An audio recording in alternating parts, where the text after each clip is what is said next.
মহিলা যদি 5 ওয়াক্ত নামাজ পড়ে, ওয়াসামাত শাহরাহা, রমজানের রোজাটা ঠিকমতো রাখে, ওয়া আতাআত যাওজাহা, স্বামীর আনুগত্য যদি করে, ওয়া হাফিজাত ফারজাহা, নিজের সম্ভ্রমকে যদি হেফাজত করে, তাহলে জান্নাতের আল্লাহ রাব্বুল আলামিন 8টা দরজা যে কোনোটাতে তাদেরকে ঢোকার সুযোগ করে দিবেন, তারা জান্নাতে প্রবেশ করতে পারবেন।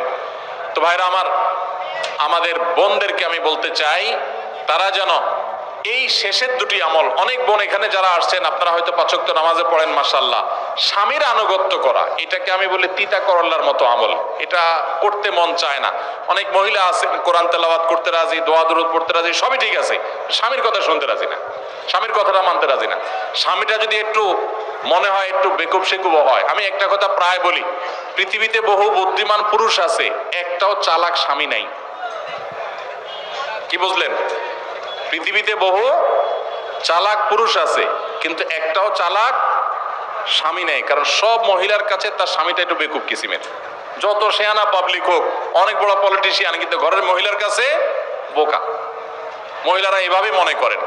তো শয়তান তাদের কাছে এমন ভাবে এটাকে তুলে ধরে যে তারা স্বামীর আনুগত্য করতে চান না, মানতে চান না, যে সে বোকা, কি মানবো তার। এটা আমাদের জন্য একটা অ্যাসিড টেস্ট। বিশেষ করে আজকের এই জোয়ার যখন চলছে, ইমান বিরোধী জোয়ার, গোটা বিশ্বে নানাভাবে প্রপাগান্ডা চালানো হচ্ছে আমাদের মা বোনদেরকে বিপদগামী করবার জন্য, কখনো স্বাধীনতার নাম দিয়া, কখনো মত প্রকাশের স্বাধীনতার নাম দিয়া, নানা নাম দিয়া। আপনারা এই জায়গাটাতে শরিয়ার সীমানা এবং যৌক্তিক নির্দেশ যতদিন স্বামীরা করবেন ততদিন পর্যন্ত তাদের আনুগত্য করবেন, বুঝে আসুক আর না আসুক সবর করবেন। যদি উল্টা পাল্টা হয় আল্লাহ তাআলার বিনিময়ে জান্নাত দেবেন ইনশাআল্লাহ। সেই সাথে চেষ্টা করবেন নিজের সম্ভ্রমকে হেফাজত করার, মেয়েদেরকে ছেলেদেরকে চরিত্রহীন যেন না হয় সেই পথ থেকে তাদেরকে বাঁচিয়ে রাখার চেষ্টা করবেন। মা বোনদের প্রতি নাসিহা থাকলো।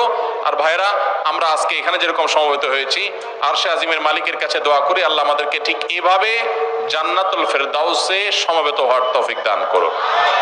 জান্নাতে ইনশাআল্লাহ যদি আল্লাহ আমাদের সবাইকে যাওয়ার তৌফিক দান করেন, তাহলে সেখানে মুসাফা হবে, বৈঠক হবে, অনেক কিছু হবে, সেলফিও হয়তো হবে, কোনো অসুবিধা নাই ইনশাআল্লাহ। তো আমরা সেই দিনের জন্য তোলা রেখে দিলাম, কি বলেন? আল্লাহ তাআলা আমাদের সবাইকে তৌফিক দান করুন। তো আমি আশা করবো আপনারা এখন আর ভিড় করবেন না, জান্নাতে আল্লাহ তাআলা আমাদেরকে দেখা করাবেন, আর বেঁচে থাকলে আবারও দেখা হবে।